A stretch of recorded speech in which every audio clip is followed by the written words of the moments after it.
সকলকে শুভ সকাল এবং স্বাগত আজকের প্রাণ মিষ্টার ম্যাঙ্গো তারকালাপে। দর্শক, সুন্দর সে চিরকালই সুন্দর। সুন্দরের যেমন নির্দিষ্ট কোনো সংজ্ঞা নেই, তেমনি নেই কোনো স্থান কাল পাত্র। আবার বাইরের বা বাহ্যিক সৌন্দর্য যেমনই সকল সৌন্দর্যের মূল কথা নয়, তেমনি বাহ্যিক এবং অভ্যন্তরীণ দুয়ের সমন্বয়েই একজন মানুষ বা একটি বিষয়কে সৌন্দর্যমণ্ডিত করে তোলে।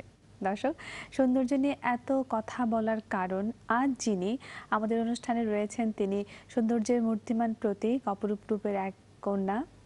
আজ প্রাণ মিষ্টার ম্যাঙ্গো তারকালাপে আমাদের সঙ্গে আছেন অপরূপ লাবণ্যময়ী, রূপ লাবণ্যময়ী পরিপূর্ণ, নেদারল্যান্ড জয় করে নেওয়া বাংলাদেশের বংশোদ্ভূত অনিন্দ সুন্দরী মিস আয়ারল্যান্ড মাকসুদা প্রিয়তি। স্বাগত, শুভ সকাল, কেমন আছো? আমি ভালো, শুভ সকাল। আপনি ভালো আছেন? আলহামদুলিল্লাহ, বেশ ভালো আছি এবং তোমাকে আজকে আমাদের আয়োজনে পেয়েছে আমাদের ভীষণ রকম ভালো লাগছে। তোমার কাছ থেকে আজকে অনেক কিছু জানার আছে, অডিয়েন্সকে জানানোর আছে। তার আগে দর্শককে একটু আমন্ত্রণ জানাবো। প্রিয় দর্শক, এই আয়োজনের সঙ্গে কিন্তু আপনারা ফোন করে অংশগ্রহণ করতে পারেন, কথা বলতে পারেন আজকের আমন্ত্রিত অতিথির সঙ্গে। তার জন্য যেটি করতে হবে, স্ক্রলে দেখানো নম্বরে ফোন করতে হবে। চলে যাচ্ছি আমাদের আজকের অতিথির কাছে। ফিরে এলাম তোমার কাছে। শুরুতে অভিনন্দন জানাচ্ছি, বাংলাদেশটাকে আসলে এভাবে তুমি রিপ্রেজেন্ট করেছো, তার জন্য কেমন ছিল সেই জার্নিটা? তোমার একটা কম্পিটিশনের মধ্যে দিয়ে তুমি এসছো, কেমন ছিল সেই জার্নিটা? জার্নিটা স্টার্ট হয়েছে জুন 2013। আচ্ছা, আমাদের ফাইনাল ছিল জানুয়ারি 2014। সো এর মধ্যে আমাকে যখন সিলেক্ট করা হয়েছে প্রাথমিকভাবে 4000 গার্লস থেকে 700 গার্লস প্রাইমারি ওরা সিলেক্ট করেছিল। সো যখন ফোন পেয়েছি যে আমি প্রাইমারি সিলেক্টেড, দেন তো আমি আকাশে। তারপর চিন্তা করলাম যে যেহেতু আমি একটা স্টেপ নিয়েছি, তারপর আমি ফুললি নিজেকে ডিভোটেড করব এবং ওদের যে স্ট্যান্ডার্ডটা ওরা চায় সেটা মেনটেন করার জন্য যা যা করতে হবে আমাকে, আমি তাই করব। কি রিকোয়ারমেন্ট ছিল, কি ধরনের কোয়ালিটি আসলে থাকতে হয়? ওদের ফার্স্টে হচ্ছে যে ওদের যে ইন্টারন্যাশনাল যে বডি স্ট্যাটিস্টিক্সটা ওরা চায়, যেমন 34, 24, 34 or zero figure or tone body, মানে একটা ইন্টারন্যাশনাল একটা মেজারমেন্ট থাকে। সেটা মেনটেন করার জন্য যা আমি অলওয়েজ স্লিম ছিলাম, বাট ওদের ওই ফিগারটা আনার জন্য আমার অনেক হার্ড ওয়ার্ক করতে হয়েছে। আচ্ছা, মানে তো আগে থেকে টার্গেট ছিল যে তুমি এই ধরনের একটা কম্পিটিশনে পার্টিসিপেট করবে, বাট আগে থেকে একটা টার্গেট ছিল কিনা? আমি অ্যাকচুয়ালি কিন্তু বিউটি কম্পিটিশন, মডেলিং আমি ছোটোবেলা থেকেই লাইক করতাম, কিন্তু আমি পড়াশোনার জন্য বিজি ছিলাম, কিন্তু সাইডে টুকটাক করতাম, আমার ভালো লাগতো, মডেলিং আমার হবি। সো যখন নিজের পড়াশোনা, ফ্লাইং, তারপর নিজের লাইফ নিয়ে খুব বোর হয়ে যাচ্ছিলাম, আমি ভাবছিলাম যে এমন কিছু হোক আমার লাইফে যেটা মানে একটু ভালো লাগবে, একটু বিনোদন বা একদম মনের মতো করে এক্স্যাক্টলি, হ্যাঁ সেটাই। তারপর একদিন হঠাৎ নিউজ পেপার দেখলাম যে ওদের 4টা ক্যাটাগরিতে রেজিস্ট্রেশনের জন্য গার্লস নিচ্ছে এবং রেজিস্ট্রেশন ওপেন। ও আচ্ছা, এটা কি ক্যাটাগরি আলাদা করা ছিল? হ্যাঁ, আমাদের 4টা category, miss tin Ireland, miss Ireland, miss Ireland, Mrs Ireland. Miss tin হচ্ছে 13 to 16, miss MISS 16 to 24, miss যেটা আমি MS সেটা হচ্ছে 24 to over, অ্যান্ড মিসেস যারা ম্যারিড তাদের জন্য।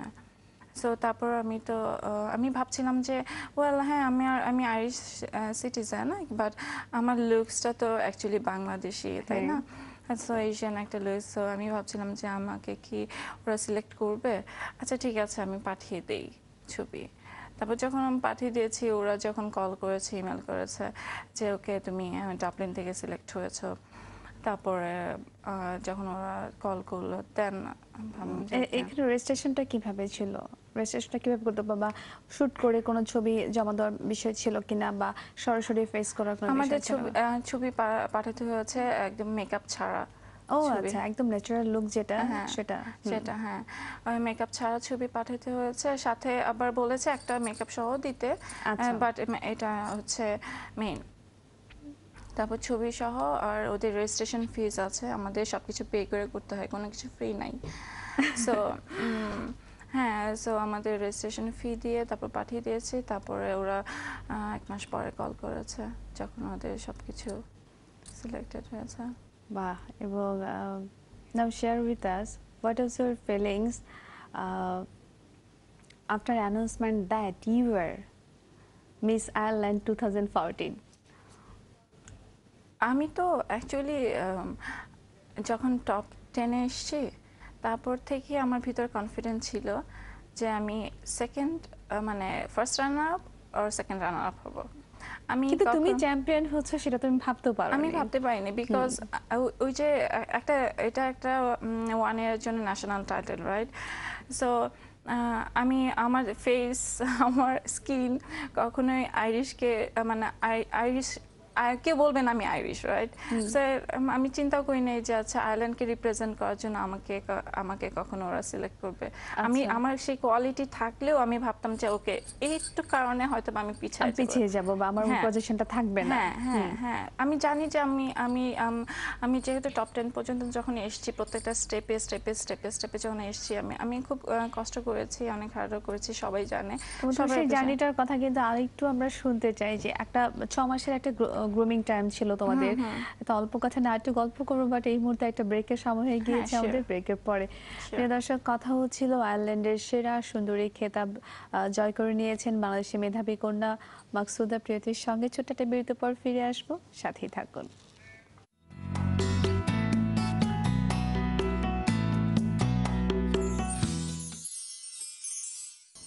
বিরতির পর আরও একবার স্বাগত সকলকে প্রাণ মিস্টার ম্যাঙ্গো তারকালাপে। আপনারা জানেন আজ আমাদের সঙ্গে আছেন বাংলার চিরায়ত সৌন্দর্যের প্রতীক, বাঙালি এবং বাংলাদেশের কন্যা, যিনি তার সৌন্দর্য দিয়ে আয়ারল্যান্ডের সেরা সুন্দরী খেতাব জয় করে নিয়েছেন, সেই মিস আয়ারল্যান্ড মাকসুদা প্রিয়তি। তার সঙ্গে গল্পে ফিরে যাওয়ার আগে আপনারা যারা এতক্ষণ টেলিভিশনের পর্দায় চোখ রেখেছেন এবং অপেক্ষায় আছেন কুইজের জন্য, জানিয়ে দিতে চাই আমাদের গতকালকে কুইজের সঠিক উত্তরটি হচ্ছে বাংলাদেশ পাকিস্তান চলমান ক্রিকেট সিরিজের প্রথম ম্যাচে বাংলাদেশ ৭৯ রানে জয়লাভ করেছে। এবং আমাদের আজকের কুইজটি হচ্ছে বাংলাদেশ পাকিস্তান চলমান ক্রিকেট সিরিজের দ্বিতীয় ম্যাচে ম্যান অব দ্য ম্যাচ হয়েছেন কোন খেলোয়াড়? দুটো অপশন দেওয়া আছে, ক সাব্বির, খ তামিম। কুইজের সঠিক উত্তর পাঠাতে আপনার মোবাইলের মেসেজ অপশনে গিয়ে টাইপ করেন টি আলাভ, অর্থাৎ TALAP স্পেস আপনার নাম স্পেস আপনার সঠিক উত্তরটি লিখে পাঠিয়ে দিন 4141 এই নম্বরে। এখন আমরা দেখে নেব কে হয়েছেন গতকালকের ভাগ্যবান বিজয়ী। যদি এখানে আমাদের সর্বোচ্চ স্পেস ধারীদের মধ্যে থেকে একজন আছেন, তুমি নাম এবং শেষের 6টি ডিজিট জানিয়ে দাও। আচ্ছা, কে হয়েছেন? আমাদের লাকি নেম হচ্ছে শিখা, অ্যান্ড নাম্বার হচ্ছে 108702। শিখা, অনেক অনেক অভিনন্দন আপনাকে। আপনার মোবাইলে পৌঁছে যাবে আকর্ষণীয় অঙ্ক রিচার্জ, যেটা নিয়ে আপনি আবারও পার্টিসিপেট করতে পারবেন আমাদের প্রতিদিনকার কুইজে। ভালো থাকবেন, শুভেচ্ছা থাকলো আপনার জন্য। ফিরে এলাম তোমার কাছে এবং বিরতির আগে যেটা বলছিলাম, 6 মাসের একটা ট্রেনিং টাইম ছিল তোমাদের, গ্রুমিং টাইম ছিল। তো সেই সময়টা আসলে এই 6 মান্থে কি শিখলে সেটা একটু শুনবো। তবে তার আগে আমাদের এই আয়োজনের একটি নিয়ম আছে, যিনি গেস্ট হয়ে আসেন তার সম্পর্কে আমরা একটি বায়োগ্রাফির মধ্য দিয়ে কিছু তথ্য তুলে ধরি। আজকেও তার ব্যতিক্রম হবে না, একটু চোখ রাখবো।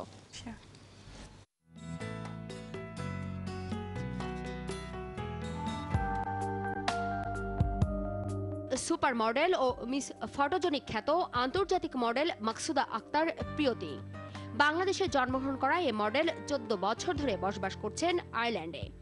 এ সুবাদে 2014 সালে 700 জন প্রতিযোগীকে পেছনে ফেলে তিনি মিস আয়ারল্যান্ড 2014 নির্বাচিত হন। এ প্রতিযোগিতায় এশিয়া মহাদেশ থেকে একমাত্র প্রতিযোগী ছিলেন তিনি। 7 আগস্ট ঢাকায় জন্মগ্রহণ করা এ মডেলের বাবা আব্দুর রশিদ, মা মহসিন আরা। 6 ভাই বোনের মধ্যে সবার ছোট প্রিয়তির ছোটবেলায় বেড়ে ওঠা ঢাকায়। ও লেভেল পড়াশোনা শেষ করে পাড়ি জমান আয়ারল্যান্ডে। সেখান থেকে সম্প্রতি তিনি বিজনেস ম্যানেজমেন্টে ব্যাচেলর ডিগ্রি অর্জন করেছেন। ছোটবেলা থেকেই মডেলিংয়ের প্রতি আকর্ষণ থাকায় পেশা হিসেবে মডেলিংকেই বেছে নিয়েছেন তিনি। বর্তমানে বেশ কয়েকটি দেশে মডেল ও সুন্দরী প্রতিযোগিতার বিচারক এবং মিস ইউরোপিয়ান আয়ারল্যান্ডের ট্রেনার হিসেবে কাজ করছেন তিনি। ব্যক্তি জীবনে এই সুপার মডেল একমাত্র পুত্র আব্রাজ ও কন্যা মৌনিরাকে নিয়ে আয়ারল্যান্ডের ডাবলিনে বসবাস করছেন। মানসম্মত কাজের সুযোগ পেলে বাংলাদেশেও মডেলিংয়ে কাজ করতে চান এই মিস আয়ারল্যান্ড। আমাদের আজকের অতিথি মিস আয়ারল্যান্ড সুপার মডেল ও মিস ফটোজেনিক খ্যাত আন্তর্জাতিক মডেল মাকসুদা আক্তার প্রিয়তি।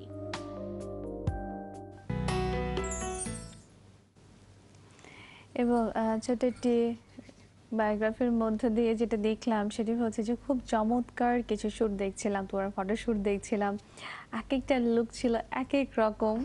যেটা বলছিলাম যে একদম ডিফারেন্ট ডিফারেন্ট লুক দেখছি তোমাকে, আমার ভীষণ রকম ভালো লাগছিল। এগুলো কত আগের তোলা? এগুলো recent, very recent, last month and month before, just আসার আগে দিয়ে, ভেরি রিসেন্ট পিকচার্স। মানে কম্পিটিশন শেষ হয়ে যাওয়ার পরের শ্যুট বোধ হয় এগুলো। এখানে যেগুলো দেখানো হয়েছে সেগুলো ভেরি রিসেন্ট। আচ্ছা, এই বছরের। আচ্ছা এই বছরে। এবং যেটা বলছিলাম যে এই 6 মান্থে আসলে কি শেখানো হয়েছে তোমাদের? ওয়েল, এই পার্টটা কিন্তু খুব ইন্টারেস্টিং।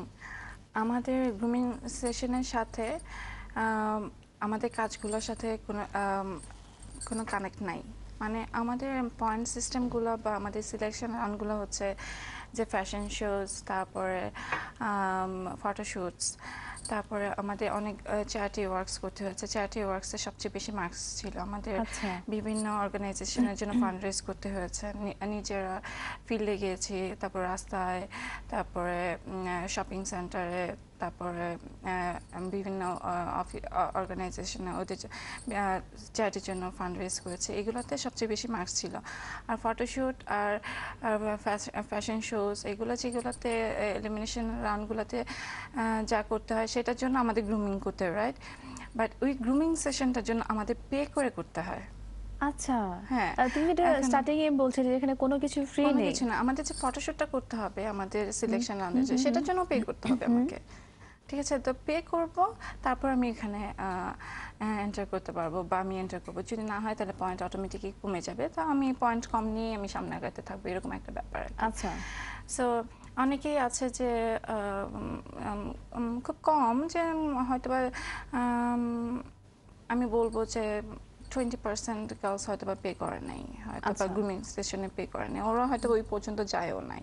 সো আমার কাছে যেটা মনে হয়েছে আমি পে করেছি, আমার জন্য ভালো হয়েছে, সেটা আমার কনফিডেন্ট লেভেল বাড়িয়ে দিয়েছে। আমি অনেক কিছু শিখেছি, জেনেছি, বুঝেছি। সো এটা একটা স্কুলের মতো। সো এটাই তো। সো এখানে আমাদের হাঁটা, পোজ, তারপরে ফটোশ্যুটের পোজ। আর আমাদের এখানে যেটা হয়েছে যে মডেলিং আর পেজেন্ট্রি দুইটা কমপ্লিটলি ডিফারেন্ট ওয়ার্ল্ড।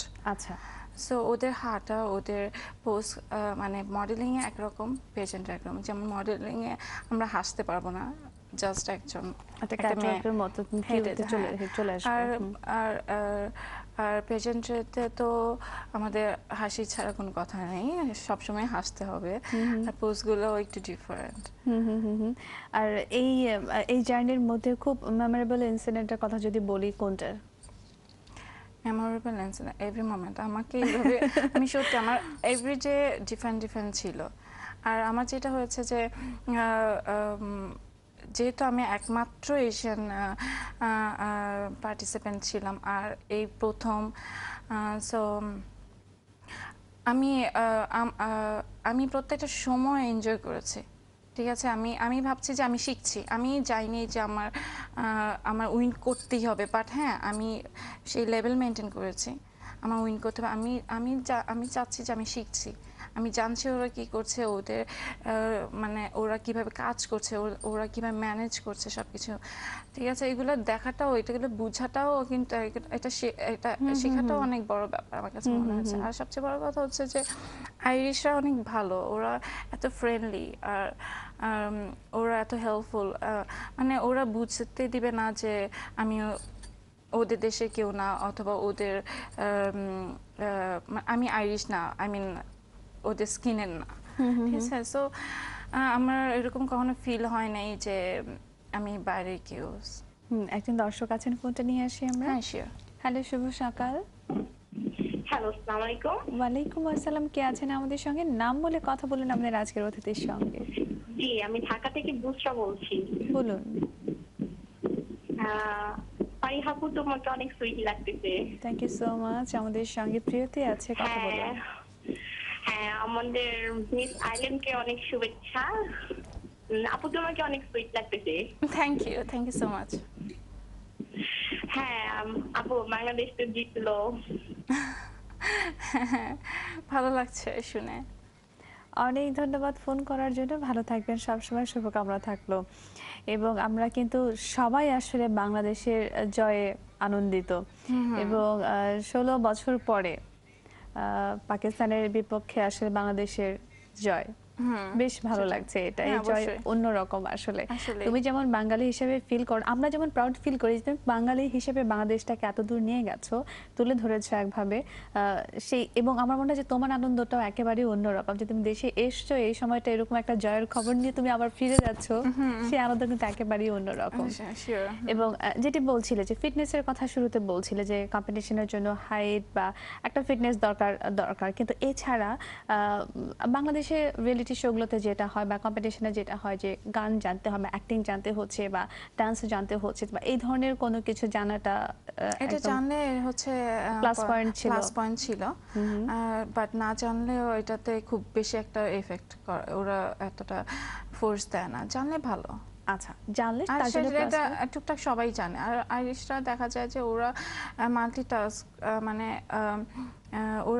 ওরা অনেক কিছুতে ইনভলভ থাকে। আচ্ছা, সো ওরা গান নাচ ছাড়া ওরা হয়তো স্পোর্টি, এখন স্পোর্টি যারা তারা তো এখানে কি মানে কি করতে পারে, এখানে তো আর ব্যাডমিন্টন খেলে দেখাতে পারে না।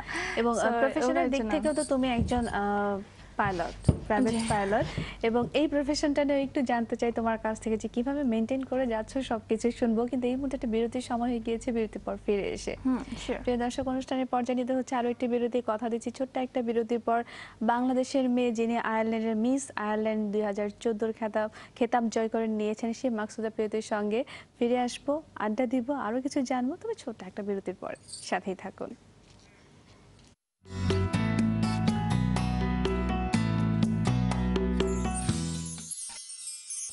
ছোট্ট একটা বিরতির পর ফিরে এলাম প্রাণ মিষ্টার ম্যাঙ্গো তারকালাপের এই আয়োজনে। আজ আমাদের সঙ্গে আছেন আমাদের বাংলাদেশের মেয়ে অনিন্দ সুন্দরী মিস আয়ারল্যান্ড মাকসুদা প্রিয়তির সঙ্গে কথা হচ্ছিল। ফিরে যাচ্ছে আমাদের আজকের অতিথির কাছে, ফিরে এলাম তোমার কাছে। এবং যেটি বলছিলাম যে তোমার প্রফেশনের কথা আসবো, কিন্তু তার আগে আরেকটু জানতে ইচ্ছে করছে, সেটি হচ্ছে যেটি তুমি বললে যে প্রত্যেকটা রাউন্ডে কিন্তু তোমাকে পে করে তারপরে তোমাকে মানে তুমি দাঁড়াচ্ছ বা কাজ করছো তুমি এই কম্পিটিশনে। জিতে যাওয়ার পরে কি হলো, যে এরকম কোনো বিষয় যে তোমাকে দেওয়া হচ্ছে বা 1 ইয়ারের কন্ট্রাক্ট বা এটা এই ধরনের ফ্যাসিলিটিস তুমি পাচ্ছ, এরকম কিছু? এজেন্সি থেকে, ওইখানকার মডেলিং এজেন্সি থেকে ওরা কন্ট্রাক্ট করতে করে আমরা 1 ইয়ারের জন্য। বাট এটা একটা হিউজ প্ল্যাটফর্ম, ওরা একটা প্ল্যাটফর্ম দিচ্ছে আমাকে। আচ্ছা, সেটা কিন্তু আমি যে কোনো ওয়ার্ল্ডে যে কোনো জায়গায় আমি ইউজ করতে পারবো। সো ওদের কাছে এটা হচ্ছে মেন।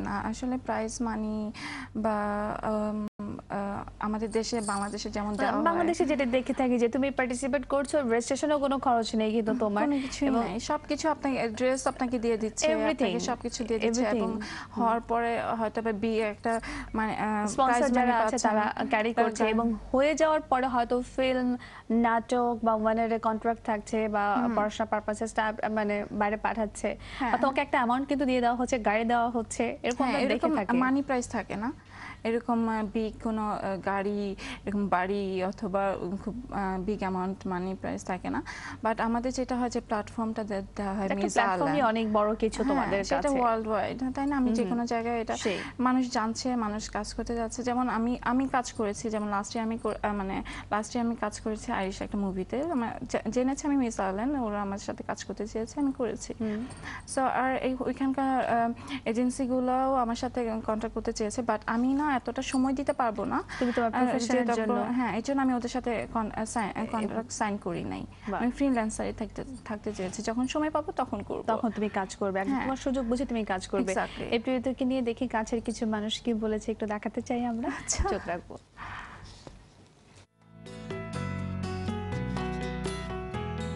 হাই প্রীতি, আমি তোমার মুন্নি ভাবি বলতেছি। ছোটবেলা থেকে তোমাকে আমি অনেক আদর করি, একদম মায়ের মতো। যখন মা ছিল তারপরেও আমাকে অনেক মায়ের মতন দেখতা। তারপর তুমি মিস আয়ারল্যান্ড হয়েছো, আমার অনেক আমি অনেক প্রাউড ফিল করি। তোমার প্রতি আমার শুভকামনা রইল, তুমি আরও ভালো কিছু করো, বড় মডেল হও, বড় পাইলট হও, এটাই আমার তোমার জন্য দোয়া রইল, শুভকামনা রইল। হাই প্রীতি, আমি তোমার ছোট ভাবি। তুমি মিস আইল্যান্ড হয়েছো, আমি অনেক গর্ববোধ করি। মিস আইল্যান্ডের পাশাপাশি তুমি আইল্যান্ডে পাইলটের প্রশিক্ষণ নিচ্ছ, তাতে আমরা আরও অনেক গর্ববোধ করি। তুমি সামনে এগিয়ে যাও, তোমার প্রতি দোয়া রইল, বেস্ট অফ লাক। হাই ফুপি, আমি মোমো। এখন তো তুমি মিস আয়ারল্যান্ড হয়ে গেছো, এত বড় হয়ে গেছো আমাদের সবার মাঝখানে। এখন আমি তোমাকে অনেক মিস করি। তো এই তো তুমি ছোটবেলা থেকে আমাকে বড় করছো, তোমার পেটে নিয়ে এত আদর করছো, এত টেক কেয়ার করছো। এর মাঝখানে আমি তোমাকে অনেক অনেক অনেক বেশি মিস করি। তো আমি চাই তুমি বাংলাদেশে আসো, বাংলাদেশে সবার সাথে কাজ করো, এই তো আমাদের সাথে একসাথে থাকো, একটু টাইম স্পেন্ড করো। এই তো এইটুকু আশা নিয়ে আমি তোমাকে বলছি বেস্ট অফ লাক। হ্যালো ফুপি, আই এম আল-সাদমান সাকিব। আমার ফ্যামিলিতে সবাই আমাকে ডাকে অন্তু, তুমি আমাকে ডাকে অন্তু করে। যাই হোক, আর আমি এই বয়স পর্যন্ত আমার যতটুকু দেখা, যতগুলা তোমার স্টিল পিকচার দেখছি ছবিতে, যেটা যাই হোক, তো ওইখানে তুমি বিভিন্ন রকম স্টাইল দাও, পোজ দাও। তো আমার মানে ছোটোবেলার থেকে একটা সন্দেহ ছিল যে বড় হয়ে কিছু একটা হবা, শেষ পর্যন্ত তুমি সেটাই হইলা। সেটা হলো কি একটা super model plus miss Ireland 2014। যাই হোক, আমরা তোমাকে নিয়ে খুবই গর্বিত। আর সবচেয়ে বেশি কথা হলো আই লাভ ইউ। আর এই তো তোমার প্রতি দোয়া হলো, আমার প্রতি আরও বেশি করে দোয়া করো। যাই হোক, আর এই তো বেস্ট অফ লাক। হাই ফুপি, আমি মিথিলা। তোমাকে অনেক সুন্দর লাগছে, জানি তুমি অনেক সুন্দর, যেহেতু তুমি super model and miss Ireland 2014। ছোটবেলা থেকে যখন বুঝতে শিখি তুমি আমাদেরকে অনেক ভালোবাসতে, অ্যান্ড আমাদেরকে না, আমাদের ফ্যামিলি দিকে অনেক ভালোবাসতে, সেইভাবে আমরাও তোমাদেরকে অনেক ভালোবাসতাম অ্যান্ড আমার ফ্যামিলি। আমি চাই তুমি বাংলাদেশে ফিরো, বাংলাদেশের মানুষের জন্য কিছু করো, বাংলাদেশের মানুষকে কিছু উপহার দাও, যেভাবে আমাদের ভালো লাগবে সেভাবে বাংলাদেশের মানুষকে কিছু হবে, যে তুমি একজন বাঙালি মেয়ে। তুমি মিস আয়ারল্যান্ড হয়েছো, এটা আমাদের জন্য অনেক গর্ববোধ। শুভকামনা রইল, all the best. So sweet. এবং পরিবারের লোকজন একেবারে প্রাউড ফিল করছে প্রিয়তাকে নিয়ে, এবং আমরাও তাই সেম। এবং যেটি বলছিলাম যে যেহেতু একটা জবের মধ্যে দিয়ে আছে এবং এমন একটি প্রফেশন, তার সঙ্গে 6 মাস তুমি একটা জায়গায় দিয়ে দিলে, ব্যালেন্স করতে কি প্রবলেম হয়নি নাকি? আমাদের অ্যাকচুয়ালি কন্টিনিউয়াসলি এখানে থাকতে হয় নাই। ও আচ্ছা, আমরা বাসার থেকে গিয়ে কাজ করেছি, এবং নট 7 days a week। আচ্ছা। সো ওইভাবে আমাদের টাইমটা করা, যেমন যেদিন হয়তো বা আমাদের বিকালে ডাকছে, সেদিন হয়তো আমি সকালে কাজটা করছি বা অফ নিচ্ছি, বা উইকেন্ডে থাকলে আমি অফ থাকি। সো ওইভাবে ম্যানেজ করে নিয়েছি। টাফ ছিল অনেক, আমি হয়তো বা ঘুমাতে পারছিলাম না ঠিক মতো, হয়তো বা কোনো ডে অফ ছিল না। সো আমি 24/7 7 days a week অন ছিলাম। এবং এখন বলো, যখন তুমি আকাশে উড়ো, খুব সিম্পল প্রশ্ন বাট খুব শুনতে ইচ্ছে করছে যে একেবারে তোমার ওপিনিয়নটা কি, তখন তোমার কেমন লাগে? ও আচ্ছা, আমি actually I love flying, I love to fly. যখন আকাশে উড়ি তখন তো একটা রেসপন্সিবিলিটি নিয়ে উড়ি, যে আমি সেফ ফ্লাই করছি কিনা। আর যখন আমার সাথে কেউ থাকে তখন তো আমি ফুললি কনসেন্ট্রেট দিই যে আমি সেফ ফ্লাই করছি কিনা। আর এমনিতে আর কি বলবো, আমি ফ্লাই করতে অনেক লাভ করি। এটা হচ্ছে আমার তুমি এনজয় করছো, এর চেয়ে তো আর বড় কিছু নেই আসলে। এবং সত্যি কথা যেটি বললে, যখন তুমি উড়ে যাচ্ছ তখন কিন্তু একটা দায়িত্ব নিয়েও, তোমাকে অনেক বড় একটা দায়িত্ব নিয়ে কিন্তু তোমাকে ফ্লাই করতে হচ্ছে, যে এতগুলো মানুষের কথা তোমাকে ভাবতে হচ্ছে আসলে। এবং বলবো যে এই প্রফেশনটা অনেক টাফ, কিন্তু একটা চ্যালেঞ্জিং জব, অনেক চ্যালেঞ্জিং একটা জব। এবং যেটি বলছে বাংলাদেশে এসছো, বাংলাদেশের মিডিয়াতে কাজ করার ইচ্ছা আছে কিনা? নাটক, ফিল্ম আর মডেলিং, কোন সেক্টরে কাজ করার ইচ্ছা আছে কিনা? আমি নিজেকে অলওয়েজই ওপেন রাখি। আমি কখনো বলি না যে আমি এখানে কাজ করব না, ওইখানে কাজ করব না, because we don't know what will be in our future. So আমি কখনো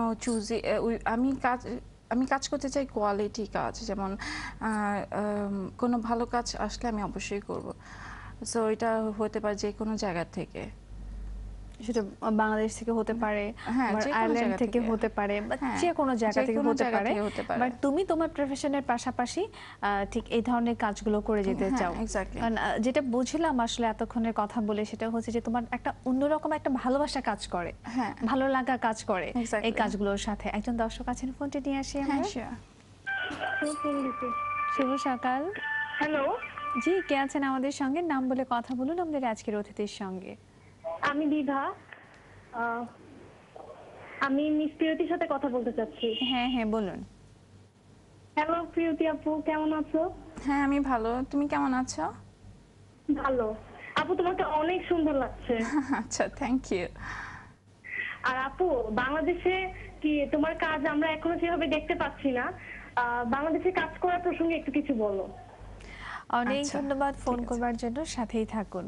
বলো। বাংলাদেশে ওই যে বলছিলাম একটু আগে সেটাই, তাই না? সো ভালো তোমার কাজে, না নেই আসলে, কিন্তু হ্যাঁ আমার না নেই, এক্স্যাক্টলি। সো আমি ভালো কাজে অফার পেলে অবশ্যই আমি করব, টাইমিং যদি হয় সেভাবে। কারণ যেহেতু তুমি যখন বাংলাদেশে আসছো তো খুব বেশি সময় নিয়ে তো আর আসা আসতে হয় পারে না, না। হ্যাঁ, খুব সেটাই। কম সময় নিয়ে আসা হয়। কিন্তু এর মধ্যেও যদি আসলে ভালো কাজে যদি অফার থাকে, হোক হ্যাঁ। সেটা টিভি সির ক্ষেত্রে, ফিল্মের ক্ষেত্রে বা নাটকের ক্ষেত্রে, আমাদের প্রিয়তিকে সেখানে পাওয়া যাবে। কারণ ইনশাআল্লাহ। প্রিয়তির অনেক অনেক ভালোবাসা এই কাজের সঙ্গে জড়িয়ে আছে। তোমার বাবা মার কথা যদি শুনতে চাই, তারা আসলে প্রিয়তিকে কিভাবে দেখতে চায়? আমার বাবা মা নেই, ওনারা দুজনই মারা গিয়েছেন। Very sad. It's okay. আমার বাবা মারা গিয়েছেন যখন আমার বয়স 8, আর মা মারা গিয়েছেন 2008-এ। সো তোমার বড় হয়ে ওঠা? আমি যখন আমি ঢাকায় ফার্মগেটে বড় হয়েছি, তারপর স্কুলে ও লেভেল পড়া যখন স্টার্ট করেছি তখনই বাইরে চলে গেছি। এবং এখন তো তুমি বেশ বলবো যে মিস আয়ারল্যান্ড 2014, তুমি যেটা একটা প্ল্যাটফর্ম চাচ্ছিলে আসলে সেটা কিন্তু পেয়ে গেছো। It's a big platform for you. তো তুমি এই পর্যায়ে এসে আসলে তাদেরকে কতখানি ফিল করো, মিস করো? আমার ফ্যামিলিকে তোর বাবা মার কথা যদি বলি। আমি খালি এক কথাই বলবো যে আই উইশ ওরা বেঁচে থাকতো, ওরা যদি দেখতেন।